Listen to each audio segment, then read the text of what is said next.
बिस्मिल्लाहिर्रहमानिर्रहीम। नाज़रीन, जैसे कि आप सबको इल्म है कि इलेक्शन सर पे हैं और अब तो बिल्कुल चंद दिनों की बात रह गई है।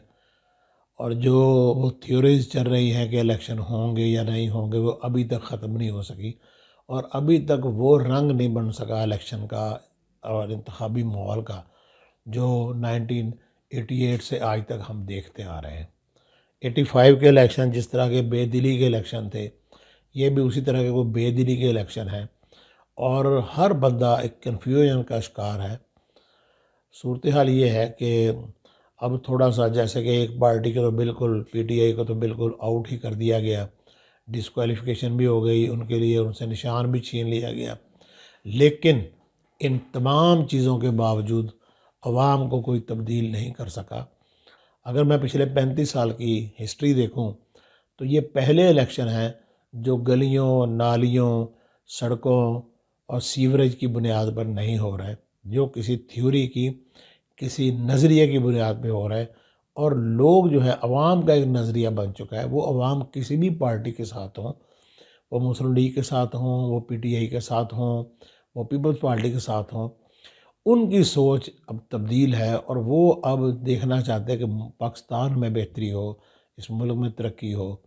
और वो निकल चुके हैं, ये जो छोटे छोटे लालच थे, छोटी छोटी नौकरियां, इससे बाहर निकल चुके हैं। अभी जो तब्दीली जो मैंने महसूस की, एक तो ये है। दूसरी बात ये है कि ख़वातीन की 90% से ज़्यादा तादाद, बल्कि मैं अगर 95% भी कहूँ तो शायद ये गलत ना होगा, वो तो बिल्कुल पीटीआई के साथ है। और आज भी बेशक उन्हें एक एक बच्चे को पता है। आप अंदाज़ा लगाएं, हमारे कराई रिपोर्टर कल बता रहे थे, कहते जी मैंने अपने बेटे को दूसरी जमात में बच्चा 7 साल का होगा या 8 साल 7 साल का बच्चा होगा, कहते हैं मैंने दूसरी जमात में उसको दाखिल करवाया तो वो घर आके बता रहा था कि पापा इस हलके से हमने, अब दूसरी जमात के बच्चे का वोट नहीं है, इस हलके से हमने वोट देना है अपना घड़ियाल को। यहाँ जो पीटीआई का बंदा इलेक्शन लड़ रहा है, उसका जो इंतखाबी निशान है वो घड़ियाल है, तो हम सारे क्लास फेलोज़ ने फैसला किया कि हम ना घड़ियाल को वोट देंगे। अब उस बच्चे का तो वोट ही नहीं है। एक ऐसा वेव आ चुकी है, उस वेव को कोई भी रोक नहीं सका और इसी वजह से ये कन्फ्यूजन है कि इलेक्शन होते हैं नहीं होते। लेकिन हमें अपनी तैयारी करनी है। मैंने कुछ जो मालूमात ली, जो दोस्तों से रब्ता किया, जो मुख्तलिफ़ अखबारात के नुमाइंदगान से, जो टीवी चैनल के नुमाइंदगान से मेरी बात हुई, जो मुख्तलिफ़ ज़राए से मैंने मालूमात ली, उनको मैं आपके साथ शेयर करता हूँ। आज मैं डिस्कस करूँगा सबसे पहले ज़िला खानेवाल। खानेवाल में कौमी असम्बली की 4 नशिस्तें हैं और सूबाई असम्बली की 8। खानेवाल 3 तहसीलों, बल्कि 4 तहसीलों पर मुश्तमिल है। तहसील कबीरवाला, तहसील मियाँ चन्नू, तहसील खानेवाल और तहसील जहानिया। इस वक्त जो खानेवाल की मेरे पास अपडेट है, जो मैंने मालूमात ली, उनमें ये कौमी असम्बली के अगर हवाले से देखा जाए तो ये शुरू होता है ज़िला खानेवाल कबीरवाला से। पहला हल्का कबीरवाला है जो कि NA 144 है। NA 144 में बड़ा दिलचस्प मुकाबला है। यहाँ रज़ा हयात हराज साबिक MNA है और वफाकी वज़ीर भी रहे हैं, वो इलेक्शन लड़ रहे हैं और उनके पैनल में उन्हें और कोई नज़र नहीं आया। देखें, उन्हें अपने हलके का कोई बंदा नज़र नहीं आया। उन्होंने अपने पैनल में अगर 2 जो साथ MPA रखे, वो दोनों अपने छोटे भाई रखे। अब यहाँ से अंदाज़ा लगाएं कि पैनल ही पूरा एक ही 3 भाइयों का पैनल है, अब वो इलेक्शन लड़ रहा है। मुकाबला उनका फ़ख्र इमाम, सईद फ़ख्र इमाम के बेटे आबिद इमाम के साथ है। और यहाँ जो तीसरे कैंडिडेट हैं, अभी वो 2 दिन पहले जिनको अनाउंस हुआ, वो शहबाज सियाल हैं पीटीआई के, और नून लीग ने यह मुख्तार शाह साहब को टिकट दी है। अब आप अंदाज़ा लगाएं कि इस वक्त आबिद इमाम भी आज़ाद हैसियत से इलेक्शन लड़ रहे हैं और रज़ा हयात हराज भी आज़ाद हैसियत से इलेक्शन लड़ रहे हैं। दोनों ने किसी भी पार्टी की टिकट नहीं ली। और इस वक्त जो मुकाबले की फ़ज़ा है, अभी तक वो जो नंबर गेम है, जो अददी जो बर्तरी है, अगर फ़ख्र इमाम होते तो सूरत हाल और थी। आबिद इमाम अभी जूनियर हैं और पहली मरतबा इस मैदान में उतरे हैं कौमी असम्बली के इलेक्शन के लिए। तो जो बर्तरी है इस वक्त, वो रज़ा हयात हराज को हासिल है। लेकिन सिर्फ 2 दिन में जो पीटीआई तो वैसे इलेक्शन ही लड़ रही, लेकिन उनका जो हमायत याफ्ता जो है वो है शहबाज सयाल, वो भी एक्सलरेट कर रहा है। लेकिन असल मुकाबला यहाँ आज भी आबिद इमाम और रज़ा हयात हराज के दरमियान है। और इस हलके में पार्टियों का वोट कम है, यहाँ बरादरी का वोट है। और यहाँ सबसे अहम जो है वो कतालपुर है, जो कि सैयद फ़खर इमाम का इलाका है। और फ़खर इमाम और उनके कज़न डॉक्टर खावर अली शाह हमेशा कबीर वाला की सियासत पे हावी रहे हैं। वो इलेक्शन जीते हैं या इलेक्शन हारे हैं, लेकिन उनका बहुत बड़ा रोल सियासत में रहा है। अभी मुकाबला इन दोनों के दरमियान है, आबिद इमाम और इनके दरमियान। और अगर इनके वोट तकसीम होते हैं तो दरमियान में पीटीआई वाला जो है वो शायद कोई इसमें डेंट डालने की कोशिश करे। नून लीग का यहाँ पे वोट बहुत कम है। दूसरा हल्का है जनाब NA 145, ये खानेवाल शहर है। यहाँ मुकाबला है मोहम्मद खान डाहा जो नून लीग के उम्मीदवार हैं, और उनका मुकाबला आज़ाद उम्मीदवार हामिद यार हराज के साथ, जो कि इससे पहले भी मेंबर कौमी असम्बली रहे हैं। पीटीआई के जो हमायत याफ्ता उम्मीदवार हैं वो आबिद खग्गा हैं। और यहाँ अभी तक जो सूरत हाल है, खानेवाल शहर महाजरों का शहर है और खानेवाल में हमेशा से अक्सरियत मुस्लिम लीग की रही है। ये मुस्लिम लीग का गढ़ समझा जाता है, लिहाजा यहाँ मोहम्मद खान डाहा जो है बहुत हद तक लीड ले रहे हैं और उनकी कामयाबी के इम्कान जो है वो ज़्यादा हैं।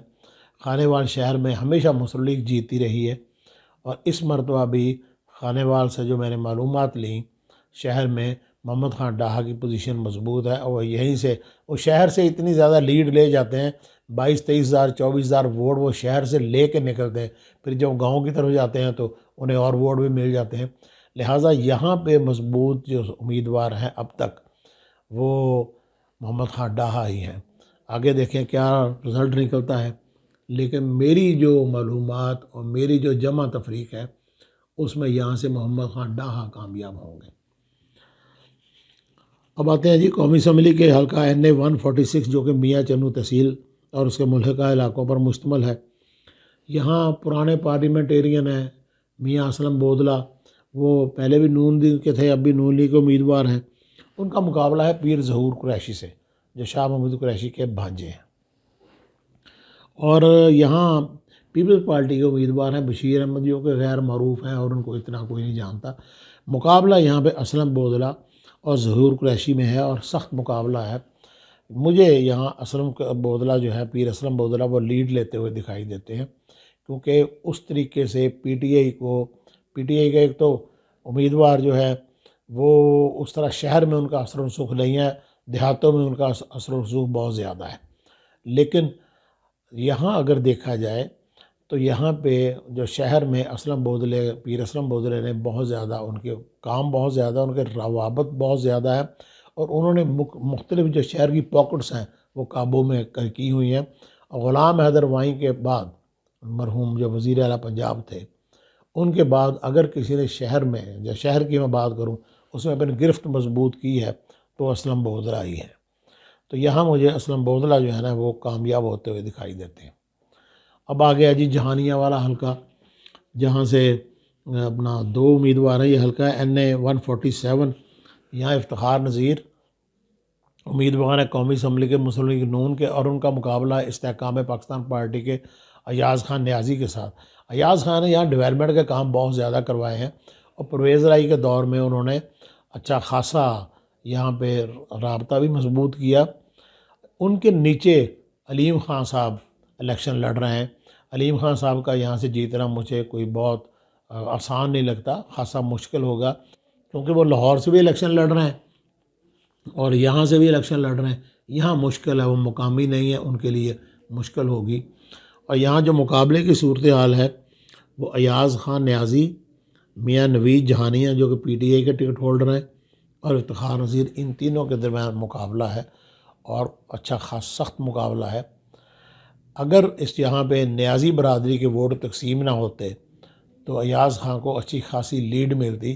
फैसल खान न्याजी जो कि साबका पीटीआई के MPA हैं, उन्होंने अयाज़ खान न्याजी और अपनी बरादरी की सपोर्ट करने के बजाय उन्होंने यहाँ पे सपोर्ट किया पीटीआई के उम्मीदवार हुमायूं खां की, जो कि PTI के हैं लेकिन आज़ाद हैसियत से इलेक्शन लड़ रहे हैं।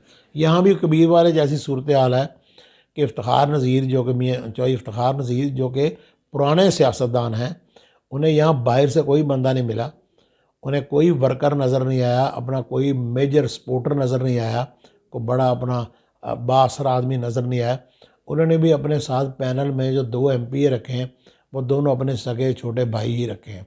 और ये कबीर वाला में बड़ा, जो कबीर वाला में सूरत हाल है कि ऊपर रज़ा हयात हराज और नीचे दोनों भाई, यहाँ भी ऊपर अपना चौधरी इफ्तिखार नज़ीर और नीचे उनके दोनों भाई इलेक्शन लड़ रहे हैं। मुकाबला यहाँ पर टफ है, कोई भी रिज़ल्ट आ सकता है।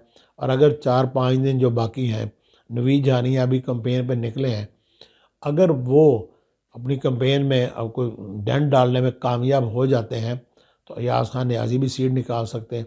यहाँ अभी फ़िलहाल कुछ कहना मुश्किल है जी। इजाज़त दीजिए, खुदा हाफिज़। अगर आप हमारे इस चैनल के ऊपर नए हैं तो कॉम डिजिटल को सब्सक्राइब कीजिए। फेसबुक पर आप हमें फॉलो कर सकते हैं। इसके अलावा आप हमारी वेबसाइट विजिट कीजिए www.dailycom.com।